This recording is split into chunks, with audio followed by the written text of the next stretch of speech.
अमन एक सरकारी पद पर था और उसका ट्रांसफर होता रहता था। शीला जी ने सोचा कि बेटी अकेली रहेगी और राज करेगी, ज़्यादा काम भी नहीं करना पड़ेगा। यही सब सोचकर शीला जी और अंशिका ने शादी के लिए हाँ कर दी। ठीक समय पर अमन के परिवार वाले अंशिका को देखने आए। शीला जी तो उनके सामने अपनी बेटी की तारीफों के पुल बांध रही थी कि देखिए, मेरी बेटी ने ये सब कढ़ाई की है, पढ़ाई की है। यह घर जो सजाया गया है ये अंशिका ने ही किया है, और जो यह रसमलाई है यह भी उसी ने बनाई है। यह सब सुनकर अमन की मम्मी को लगा कि वाकई लड़की बड़ी होशियार है, लेकिन सच तो यह था कि सब कुछ तमन्ना ने किया था। खैर, अमन के परिवार वालों ने के लिए हाँ कर दी और अंशिका की अंगूठी पहनाकर सगाई की रस्म भी करके वह लोग चले गए और कहा कि पंडित जी से पूछकर शादी की तारीख बता देंगे। जल्दी ही शादी की तारीख भी निकल आई, जो 2 महीने बाद की थी। जब अंशिका को थोड़ी चिंता होने लगी कि शादी के बाद क्या होगा, क्योंकि उसे तो कुछ भी बनाना नहीं आता था सिवाय चाय बनाने के। अब वह तमन्ना से बोली कि भाभी, आप मुझे किचन का काम सिखा दो। तभी शीला जी वहाँ आई और बोली, बेटा तू क्यों परेशान होती है? तू घर के काम करने के लिए नहीं, राज करने के लिए बनी है। यह सब काम तुझे सीखने की जरूरत नहीं है। अंशिका बोली कि अगर मेरी सास ने मुझे काम करने को बोल दिया तो मैं क्या करूँगी? तब शीला जी बोली कि तुझे खीर और हलवा तो बनाना आता ही है। अंशिका बोली कि हाँ, तो बस ठीक है, अपनी पहली रसोई में तू यही चीज़ें बना देना, फिर तो अमन के साथ दूसरे शहर चली जाओगी। तब अपनी मर्जी चलाना और अपने पति को काबू में रखना।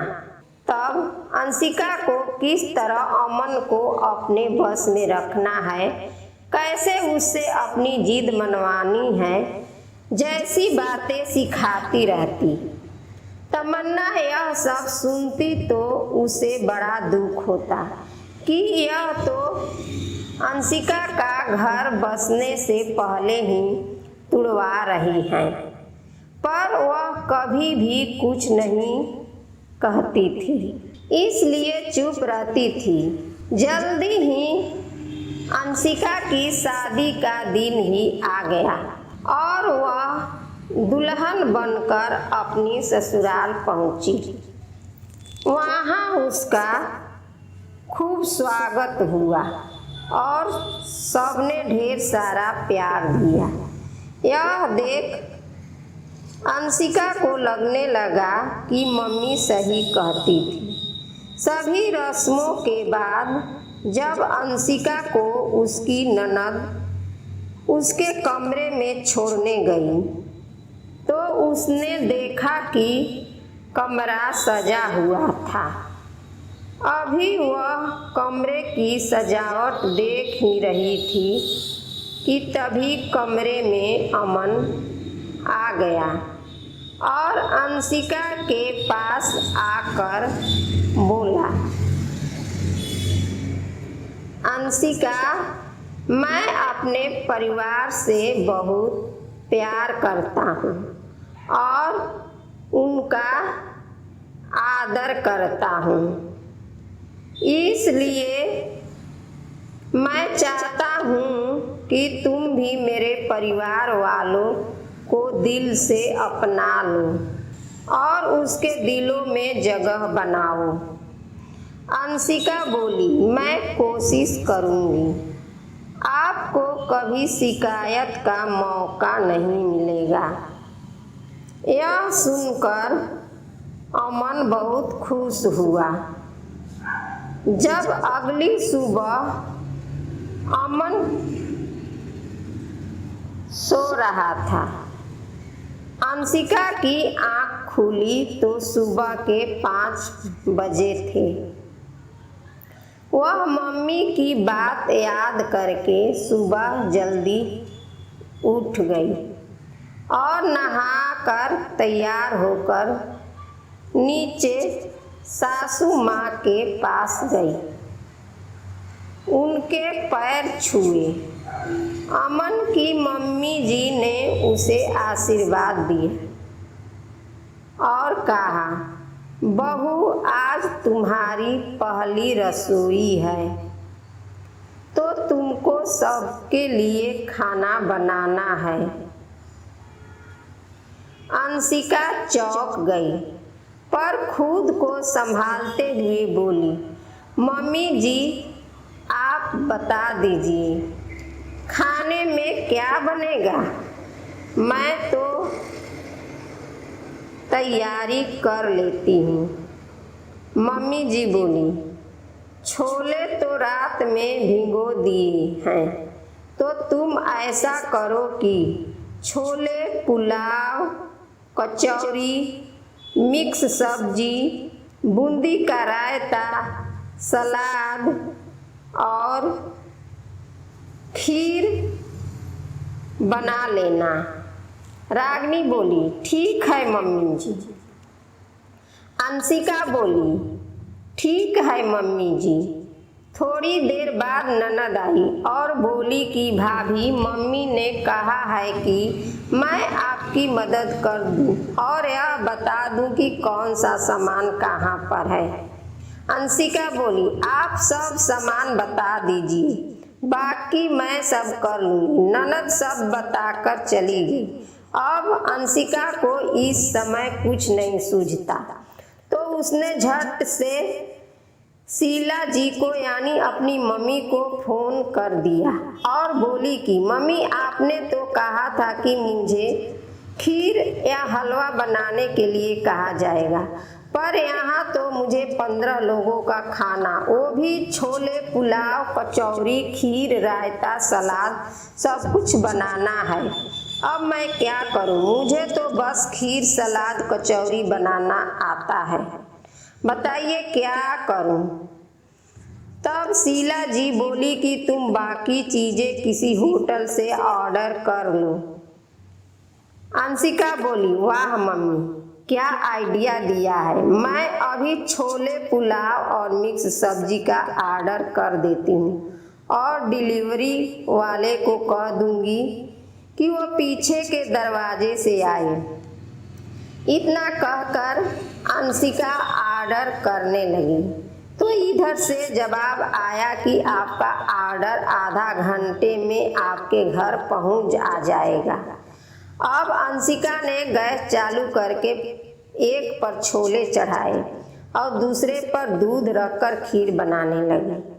साथ ही कचौरी का आटा भी गूंथने लगी। जब कुकर में 5 सीटी आई तो वह गैस बंद करके सलाद काटने लगी और फिर कचौरी के लिए लोई भी बना ली। इधर खीर भी बन गई। अंशिका ने उसमें बादाम, काजू, इलायची, सूखा नारियल डालकर गैस बंद कर दिया। तभी उसका फ़ोन बजा और डिलीवरी वाले ने कहा कि मैडम, आपका पार्सल आ गया है, मैं घर के पीछे खड़ा हूँ। तो अंशिका ने किचन की खिड़की खोल कर देखा तो उसे डिलीवरी वाला दिखाई दिया। उसने फ़ोन पर कहा कि तुम्हारे ठीक सामने वाले घर की खिड़की खुली है, उसमें तुम्हें ऑर्डर पहुंचाना है। डिलीवरी वाले ने रागिनी को ऑर्डर देकर डिलीवरी वाले ने अंशिका को ऑर्डर देकर उससे पैसे लिए और चला गया। इधर अंशिका ने जल्दी से पैकेट खोलकर सारा खाना बड़े बर्तनों में पलटकर इस तरह से कर दिया कि मानो सब कुछ पककर तैयार हो गया है। अब अंशिका ने सारे पैकेट को एक पॉलिथीन में रखकर किचन में ही छिपा दिया और कचौड़ी की तलने की तैयारी शुरू कर दी। जब कचौड़ी बनाने की तैयारी कर रही थी तभी मम्मी जी और उनकी ननद किचन में आई और देखा कि सारा खाना तैयार है और कचौड़ी बनने लगी। तो उन्होंने अपनी बेटी से कहा कि चलो बेटी तुम खाना टेबल पर लगवा दो और सबको खाने के लिए बोलो और बेटा तुम कचौड़ी तलना शुरू करो।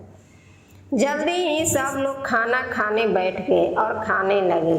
सब रागिनी के खाने की तारीफ कर रहे थे। नई बहू को नेक दिया गया और साथ ही आशीर्वाद भी।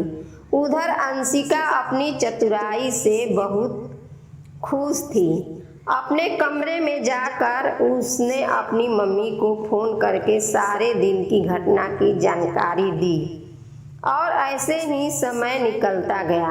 जब अंशिका की शादी को 1 महीना हो गया था, सभी मेहमान भी जा चुके थे। अंशिका सुबह उठकर सबके लिए चाय बनाती और नाश्ता भी बना लेती। फिर उसके बाद वह कोई ऐसा काम लेकर बैठ जाती कि उसकी सास को ही दोपहर और रात का खाना बनाना पड़ता। कभी वह पेट दर्द का या फिर बुखार का बहाना बनाकर अपने कमरे में ही लेटी रहती और मम्मी जी पहले की तरह घर का काम करती रहती। लेकिन उन्होंने अंशिका पर कभी कोई सख्ती नहीं की क्योंकि वह उसे अपनी बेटी ही मानती थी और उसकी खुशी का ध्यान भी रखती थी। हालांकि उन्हें धीरे धीरे समझ आ रहा था कि अंशिका को वह जब भी खाना बनाने के लिए कहती है तो वह थोड़ा परेशान हो जाती है और बाकी काम भी बस जैसे तैसे खत्म करके अपने कमरे में चली जाती है। जबकि अमन की मम्मी चाहती थी कि अंशिका उसके पास बैठे और उनसे बातें करें, लेकिन वो अपने कमरे में लेटी अपने मायके शीला जी से बातें करती रहती। अमन की मम्मी को समझ नहीं आ रहा था कि वो हर समय फ़ोन पर इतनी बात किससे करती है।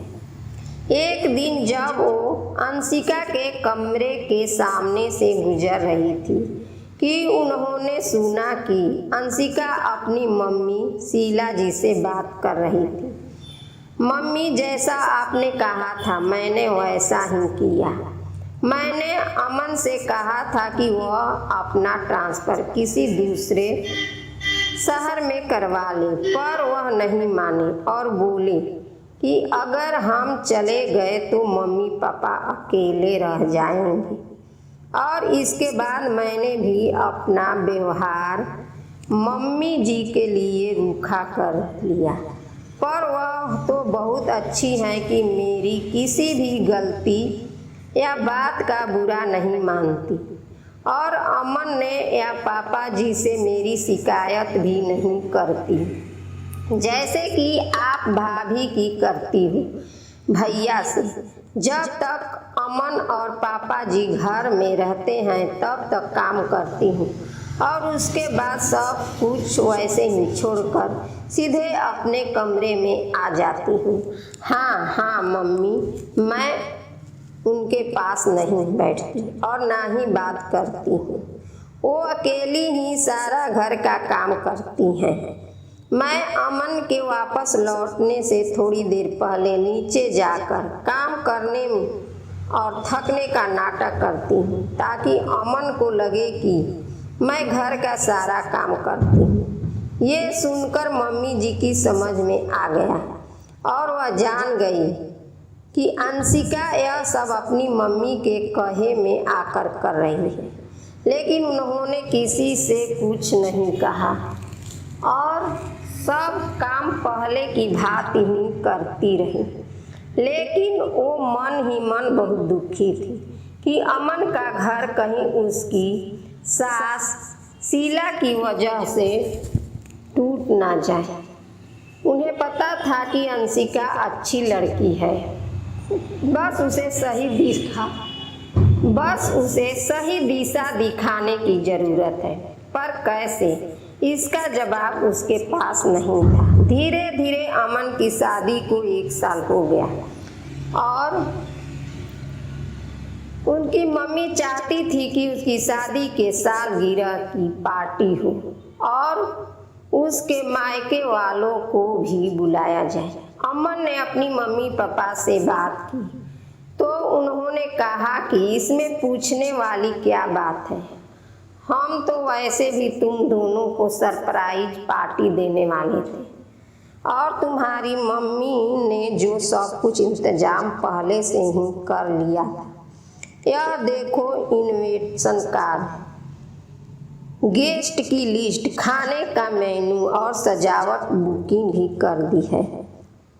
अब तुम अंशिका को ये खाने का मेनू और मेहमानों की लिस्ट दिखा दो। उसे कुछ चेंज करना हो या जोड़ना हो तो वह कर देगी, फिर हम इसे फाइनल करके भेज देंगे।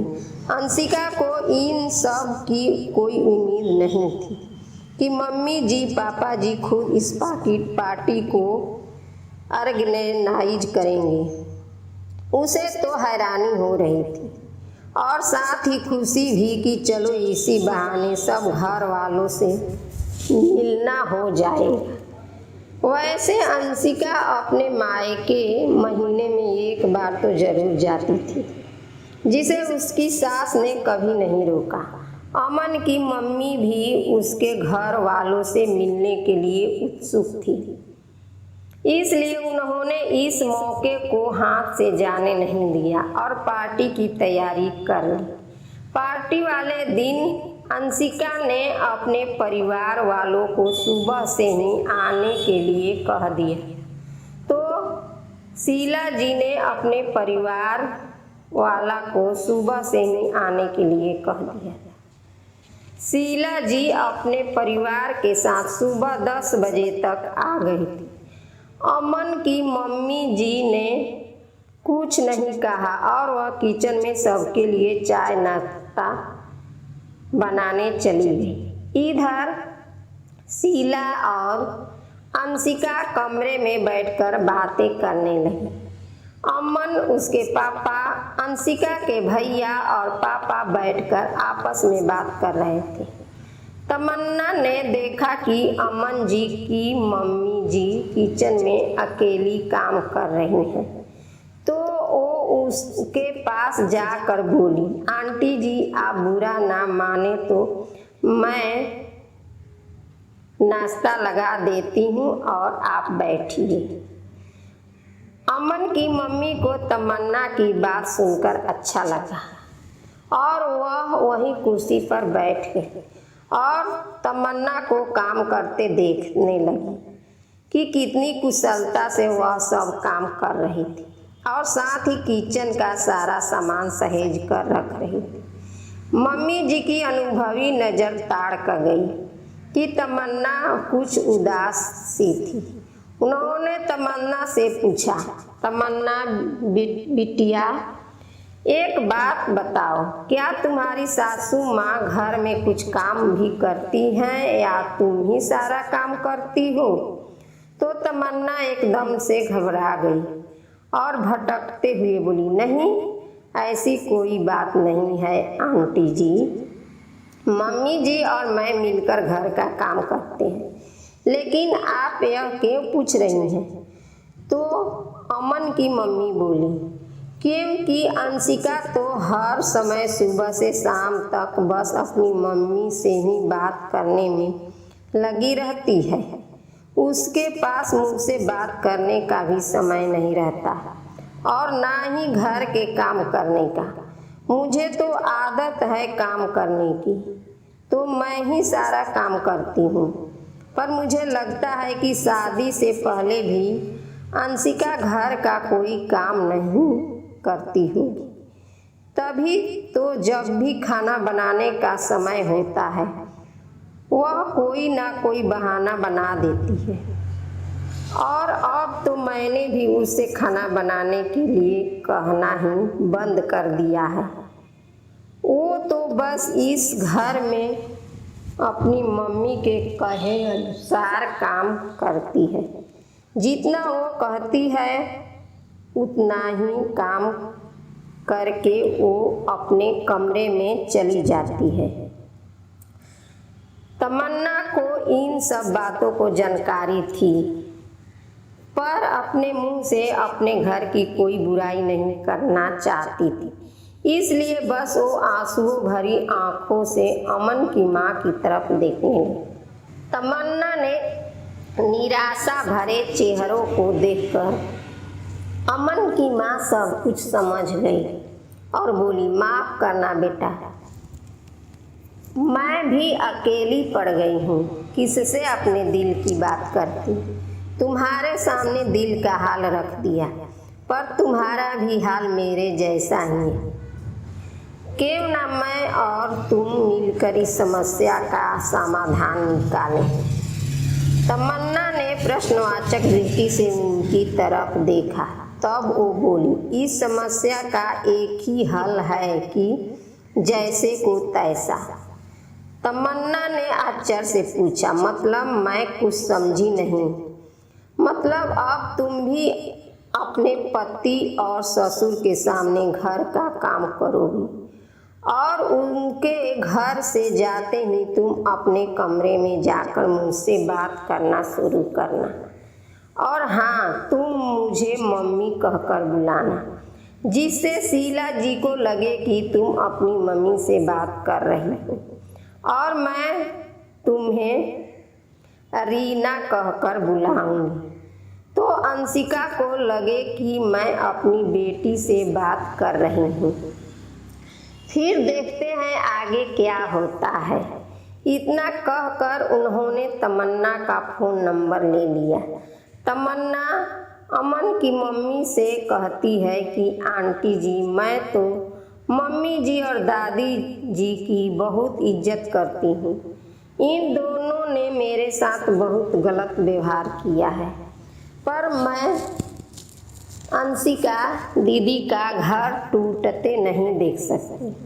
वो अलग बात है कि उन्होंने मेरे साथ कभी भी सही व्यवहार नहीं किया। एक बात कहूँ आंटी जी, अंशिका दीदी तो चाहती थी कि वो घर का काम सीखे, पर मम्मी जी ने उन्हें पता नहीं क्या कहा कि वह उनके कहे अनुसार काम करने लगी। मैं उनको सुधारने के लिए आपकी बात मानूंगी, चाहे मुझे मम्मी की कितनी भी डांट क्यों न सहनी पड़े। अमन की मम्मी बोली, तो ठीक है, अब बाहर चलते हैं और परसों से अपना काम शुरू कर देंगे। सब लोगों ने चाय नाश्ता किया और फिर रात की पार्टी अटेंड करके अमन की ससुराल वाले अपने घर चले गए। अंशिका बहुत खुश थी क्योंकि उसकी मम्मी उसे बहुत बातें बता कर गई थी घर से अलग होने की, तो वह मन ही मन बहुत खुश थी कि इन बातों पर एक दिन बाद अमल करेगी। लेकिन एक दिन बाद जब वह सुबह किचन में गई तो उसने देखा कि मम्मी जी किचन में नहीं है और अभी तक चाय भी नहीं बनी। तो उसने सबके लिए पहले चाय बनाई और सबको दी। उसके बाद उसने जल्दी से नाश्ता की तैयारी शुरू कर दी और नाश्ता भी बना लिया। तभी अमन आया और बोला, मम्मी को तेज बुखार है तो तुम उनके लिए मूंग दाल की खिचड़ी बना देना और टाइम से दवाई दे देना। पापा शाम को घर जल्दी आ जाएंगे। इतना कहकर अमन अपने पापा के साथ चला गया। इधर अंशिका ने मम्मी के कमरे में जाकर देखा कि मम्मी को सच में बुखार है या नहीं। मम्मी जी को सचमुच में तेज बुखार था और वो बिस्तर पर लेटी हुई थी।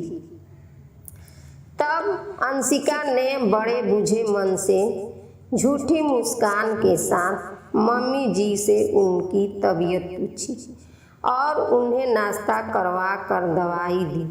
फिर अपने कमरे में आकर अपनी मम्मी शीला जी को फ़ोन किया।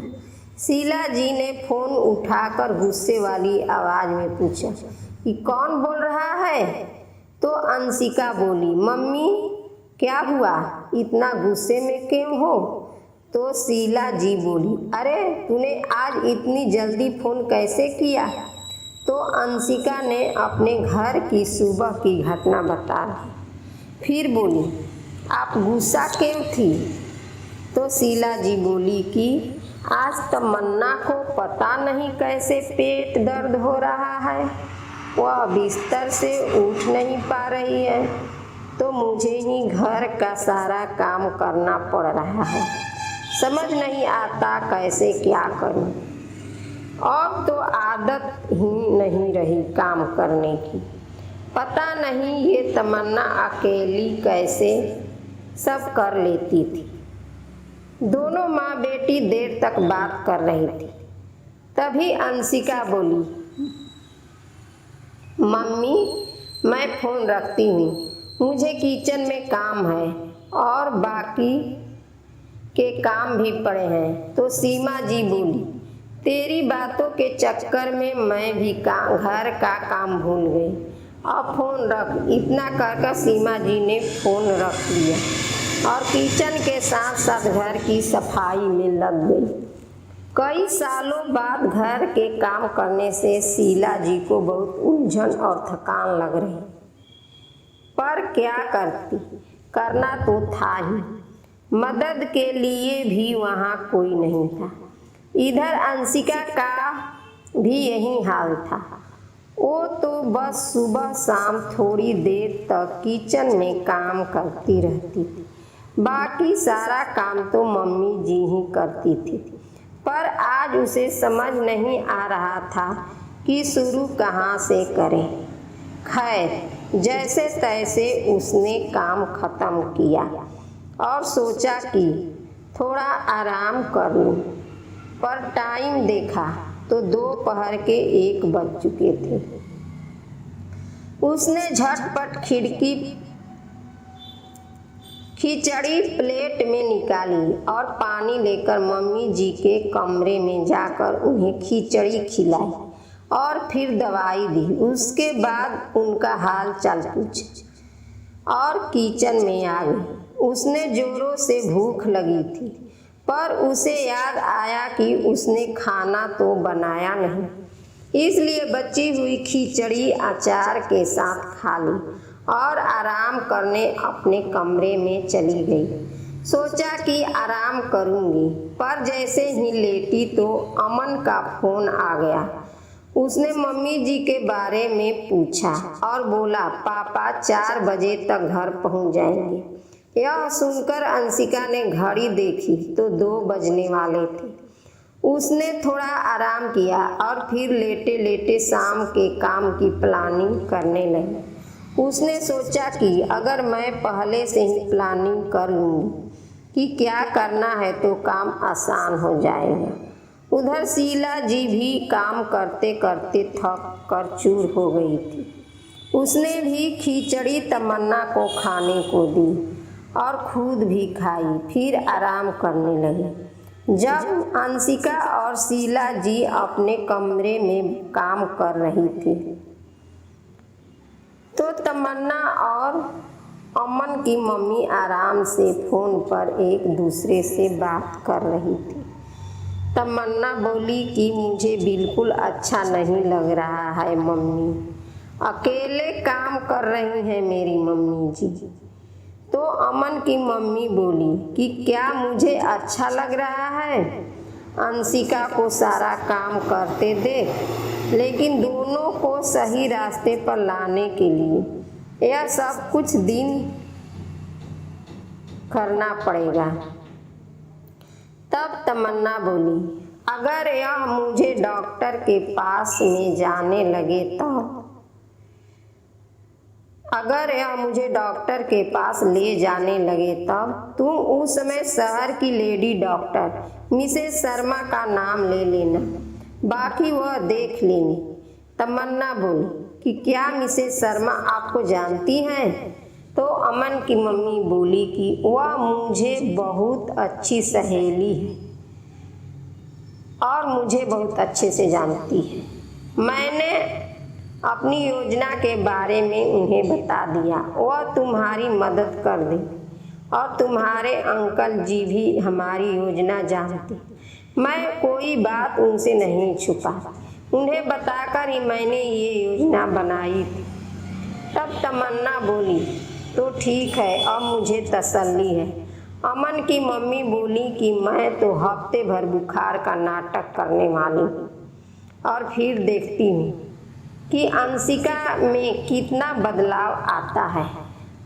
तमन्ना बोली कि ठीक है, जैसा आप और अंकल जी कहेंगे मैं वैसा ही करूँगी। तो अमन की माँ बोली कि तुम अपने पति को सब कुछ क्यों नहीं बता देती?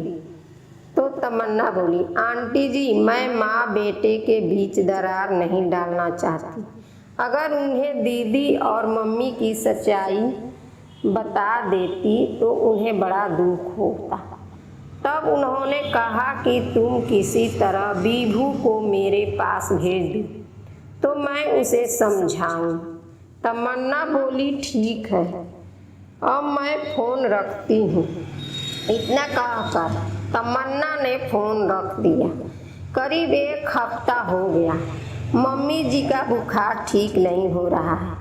कहा तो अंशिका ने सोचा कि 1-2 दिन में मम्मी ठीक हो जाएंगी। अब 1 हफ्ते से लगातार योजना बनाकर घर का काम करने से अंशिका को काम करने में आसानी होने लगी और काम में बिजी होने के कारण वो शीला जी से कम बात कर पाती थी। यदि शीला जी का फ़ोन आ भी जाता तो दोनों एक दूसरे का हाल चाल पूछकर फ़ोन काट देती थी। इधर शीला जी ने देखा कि तमन्ना का पेट दर्द ठीक नहीं हो रहा है तो उसने बीभू से कहा कि इसे किसी डॉक्टर को दिखा लाओ।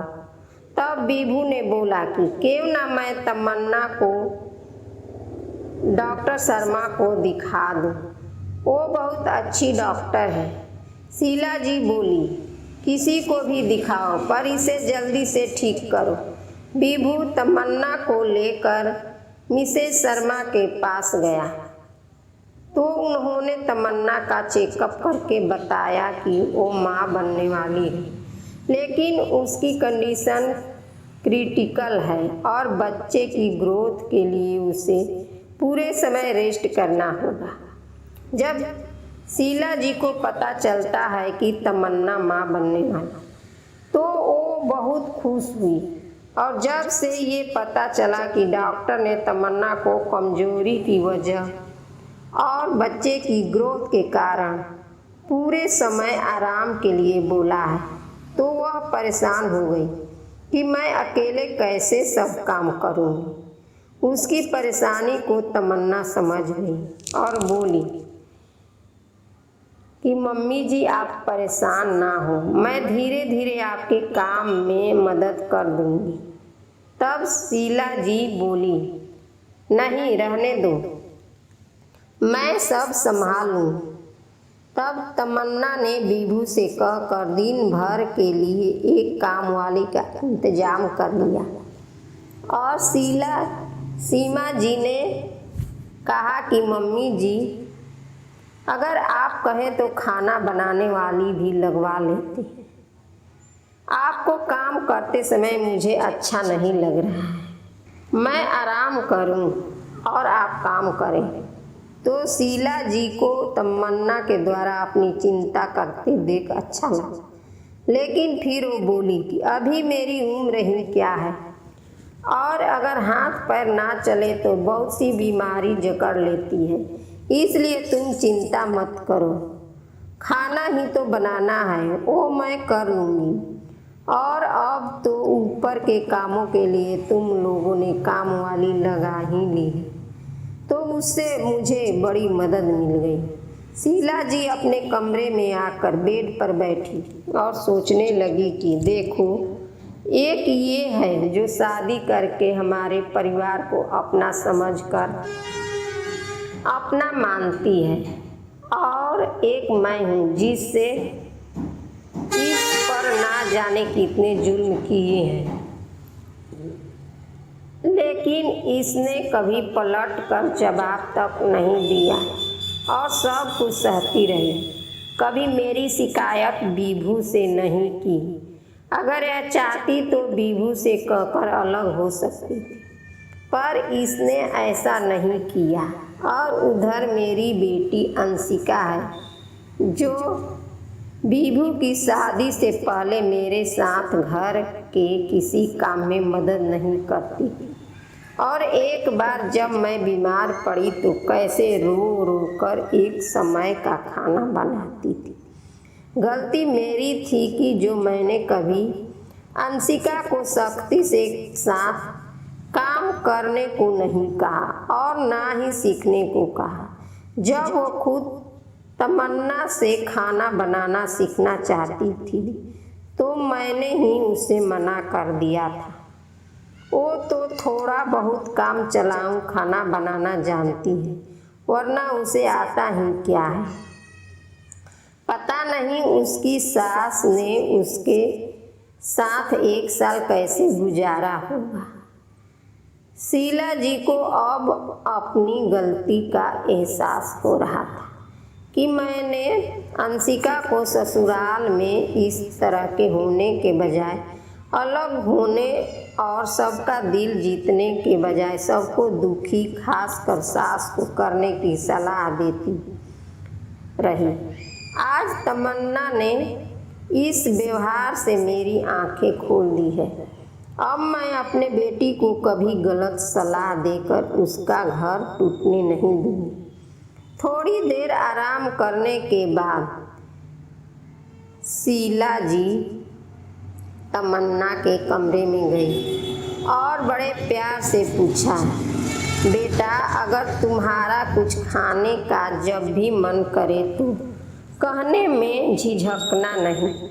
और हाँ, मैं आज तुम्हारे लिए मेवे वाली नमकीन और लड्डू बनाती हूँ। मेरी सास ने मुझे खिलाए हैं जब बीभू होने वाला था। तमन्ना यह सुनकर हैरान रह गई कि मम्मी जी के व्यवहार को क्या हो गया। तभी शीला जी बोली, मुझे माफ़ करना बेटा, मैंने अपने रिश्तेदारों और पड़ोसियों के कहने में आकर तुम्हारे साथ गलत व्यवहार किया, और अंशिका भी मेरे व्यवहार का अनुसरण करती रही। मैं उसे बढ़ावा देती रही। मैंने ये नहीं सोचा था कि कल को वह पराए घर जाएगी तो उसे भी मेरे जैसी सास मिल सकती है और उसका बसा बसाया घर उसकी खुद की गलती से टूट सकता है। अब मुझे बड़ा पछतावा हो रहा है कि मैं क्यों अंशिका की ससुराल में छोटी छोटी बातों में दखल देती रही और उसके घर में दखल देती रही, जबकि मुझे यह नहीं करना चाहिए था। बल्कि अगर अंशिका अपनी ससुराल की समस्या मुझे कहती है तो मुझे उसे घर में एडजस्ट करने के लिए कहना चाहिए था, मगर मैंने ऐसा नहीं किया। तमन्ना शीला जी को प्रायश्चित करते देख समझ गई कि मम्मी को अपनी गलती का एहसास हो चुका है और अब वो बदल भी गई हैं, तो मुझे इन्हें अपनी योजना बता देनी चाहिए। मगर फिर तमन्ना ने सोचा कि पहले आंटी जी की सलाह ले लेती हूँ। तब तमन्ना ने बोली कि मम्मी जी, मुझे पकौड़ा खाने और चाय पीने का मन है।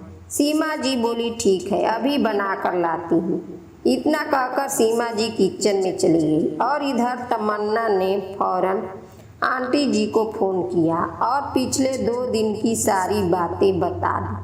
तब अंशिका की सास बोली कि तमन्ना, पहली बात कि तुम माँ नहीं बनने वाली हो। मैंने ही डॉक्टर सहेली को कहा था कि जब तमन्ना आए तो उसे यही बात कहना। तब तमन्ना बोली कि लेकिन आंटी जी वो चेकअप तो उन्होंने कहा कि वह विभू को दिखाने के लिए किया था। लेकिन तमन्ना परेशान होकर बोली कि आंटी जी, मैंने जब खुद अपना प्रेगनेंसी टेस्ट किया था, जब आपके यहाँ पार्टी में आई थी, उसे 2 दिन पहले तो वो टेस्ट पॉजिटिव था और मैं विभू को ये खुशखबरी सुनाना चाहती थी। लेकिन हम सब पार्टी में आपके घर गए और फिर वहाँ आपने अपनी योजना बताई, तो मैं इन सब के कारण विभू को बताना भूल गई थी। ये सुन अंशिका की सास बोली कि तुम एक बार फिर से टेस्ट करो। तो तमन्ना बोली कि जब मैं डॉक्टर के यहाँ से आई थी तो घर आकर मैंने टेस्ट किया तो वह भी पॉजिटिव आया। तो आंटी जी एकदम से खुश हो गई और बोली, यह तो बड़ी अच्छी खबर है। लेकिन तमन्ना, एक बात तो है कि तुम्हारी सास को अपनी गलती का एहसास हो रहा है, उनको पछतावा। मुझे लगता है कि मुझे अपनी योजना ख़त्म कर देनी चाहिए। तो तमन्ना बोली, आंटी जी, मम्मी तो अपनी गलती समझ गई और उनका व्यवहार ही बदल गया, लेकिन अभी दीदी को बदलना ज़रूरी है। तब अंशिका की सास बोली, अरे मैं तो ये भूल ही गई कि मुझे अंशिका को सही रास्ते पर लाना है। अच्छा, तुम अपना ख्याल रखना और एक बार फिर से मेरी डॉक्टर सहेली के पास चली जाना। मैं उसे फ़ोन पर बात कर बता दूँगी और तुम्हारा ठीक से चेकअप करेगी। तमन्ना बोली, ठीक है, पर आप मुझसे फ़ोन पर बात ज़रूर करना। इतना कहकर तमन्ना ने फ़ोन रख दिया।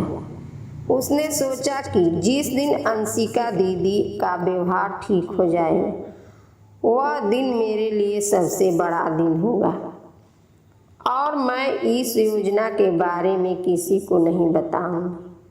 तब तक शीला जी पकौड़े और चाय, साथ में खट्टी मीठी 2 तरीके की चटनी भी बनाकर ले आई। तब तमन्ना और शीला जी ने पहली बार एक साथ बैठकर चाय पी और पकौड़े खाए। उधर अंशिका को घर के काम करते हुए 1 हफ्ता हो गया और इस बीच उसने माँ को जब भी फ़ोन किया, दोनों एक दूसरे का हालचाल पूछकर फ़ोन रख दिया। अब अंशिका को भी सारा समय खाली बैठना अच्छा नहीं लगता था। उसने अब प्लानिंग बनाकर काम करना सीख लिया था और इस वजह से वह घर का सारा काम बड़ी सरलता से पूरा कर लेती थी और अब उसके पास आराम करने के लिए काफ़ी समय बच जाता था। लेकिन अब उसे ज़्यादा आराम भी अच्छा नहीं लगता था, तो वो मम्मी जी के पास जाकर बैठ जाती और उनकी तबीयत पूछती या फिर उनके साथ बैठकर टीवी देखती। ये देखकर मम्मी जी को भी लगने लगा कि अंशिका भी सही रास्ते पर धीरे धीरे ही सही आ रही है। एक दिन अंशिका बोली, मम्मी जी मुझे माफ़ कर दीजिए। मम्मी जी बोली, किस लिए? तो बोली कि मैंने आपको बहुत परेशान किया और सबका दिल दुखाया, कभी इस घर को और आपको अपना नहीं समझा और हमेशा अपनी मम्मी के कहे अनुसार आपके साथ गलत व्यवहार करती रही। लेकिन आपने सब कुछ जानते हुए भी कभी मेरी शिकायत अमन या पापा से नहीं की और ना ही मेरे मायके वालों को कभी अपशब्द बोले, बल्कि जब वो लोग पार्टी में आए थे तो उनकी खातिरदारी मुझे करनी चाहिए थी, लेकिन मैंने जानबूझकर ऐसा नहीं किया, क्योंकि मम्मी जी ने मुझे कहा था। रागिनी अंशिका अपनी सास के सामने बैठकर पहली बार अपने दिल की बात कह रही थी और साथ ही उनसे अपनी गलतियों को माफ़ी भी मांग रही थी।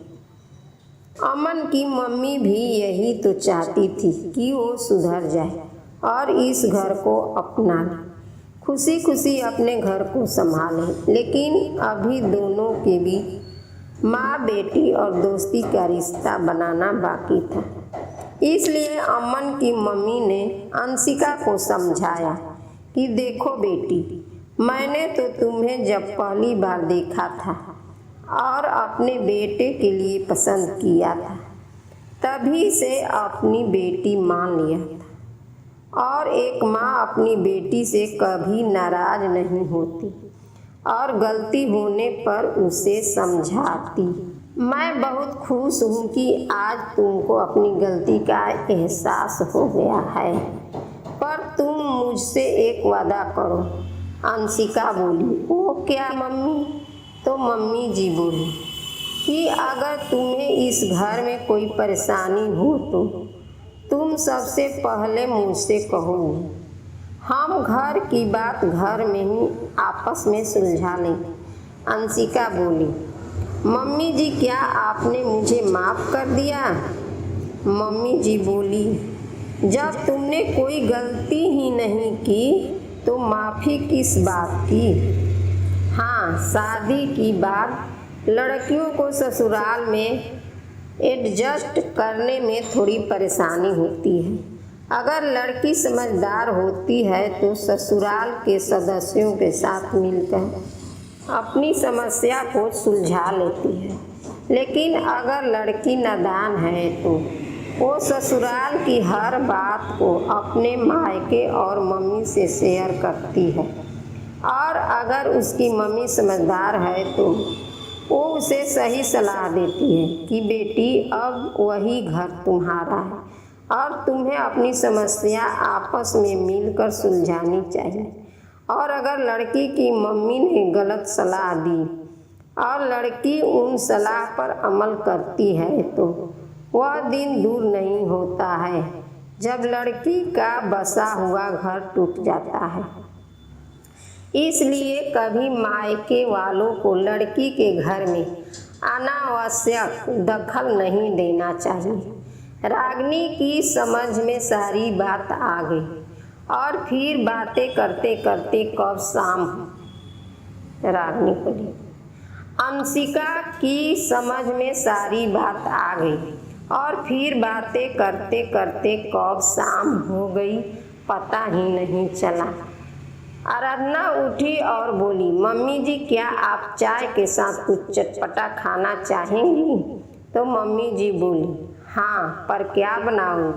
तो अंशिका बोली, आलू की पकौड़ी। तो मम्मी जी बोली, ऐसा करो, अब तुम्हारे पापा जी और अमन भी ऑफिस से आते होंगे तो सबके लिए चाय और पकौड़े बना लो। अंशिका किचन में चली गई और अमन की मम्मी भी सोचने लगी कि अंशिका इतनी भी बुरी नहीं है, बस थोड़ा सा बचकाना है, जल्दी ही सबकी बातों में आ जाती है, अपना फैसला खुद नहीं ले पाती है, बस इसकी इसी कमी को दूर करना है। और अब मुझे अपनी बीमारी का नाटक भी ख़त्म कर देना होगा। अगले दिन से मम्मी जी और अंशिका मिलकर घर का सारा काम झटपट कर लेती।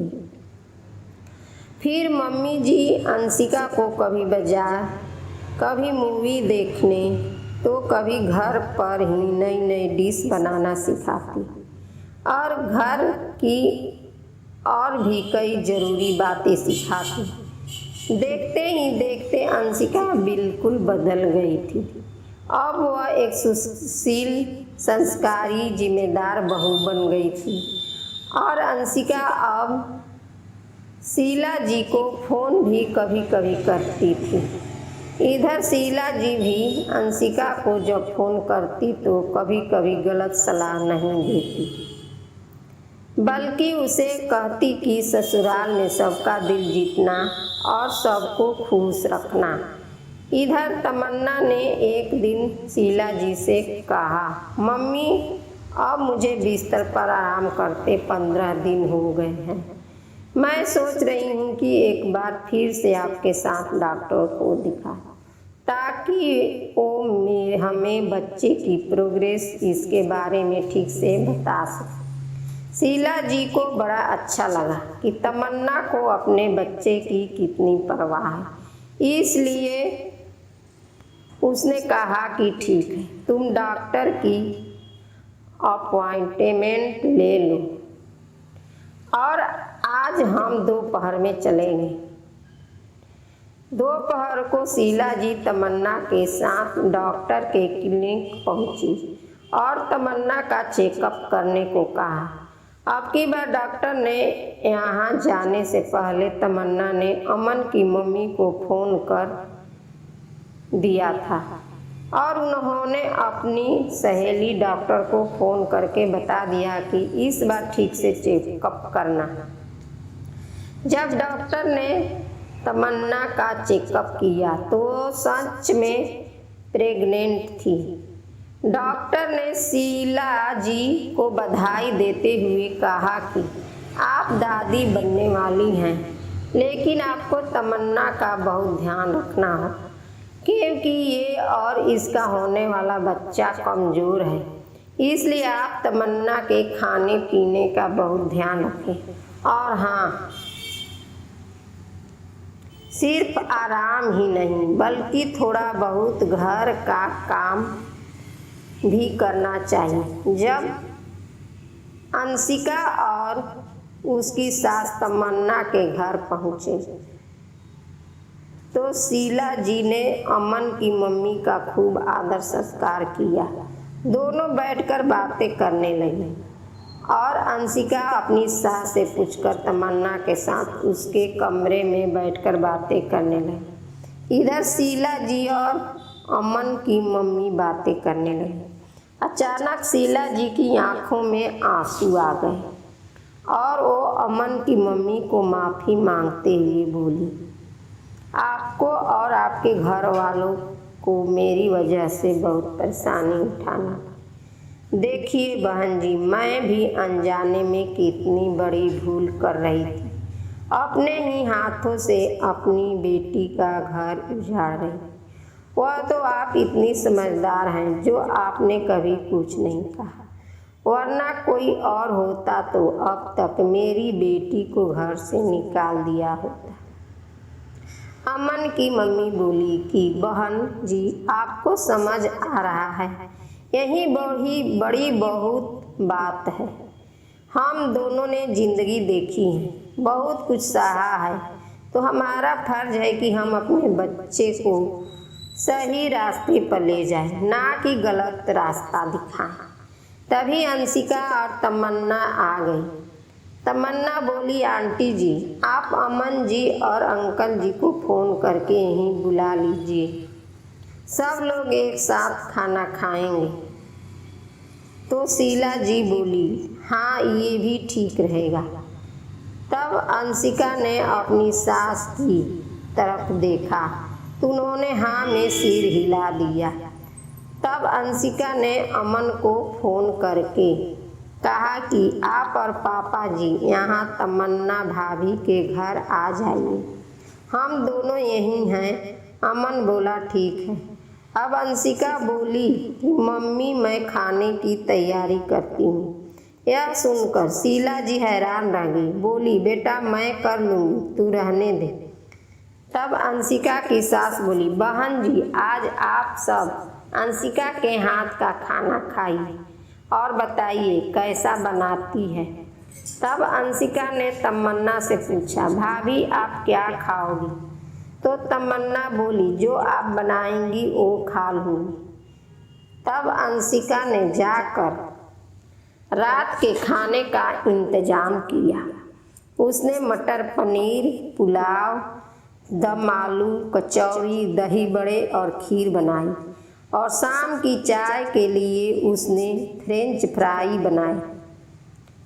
जब घर में सब लोग आ गए तो अंशिका ने चाय नाश्ता लगा दिया और सब चाय पीने लगे।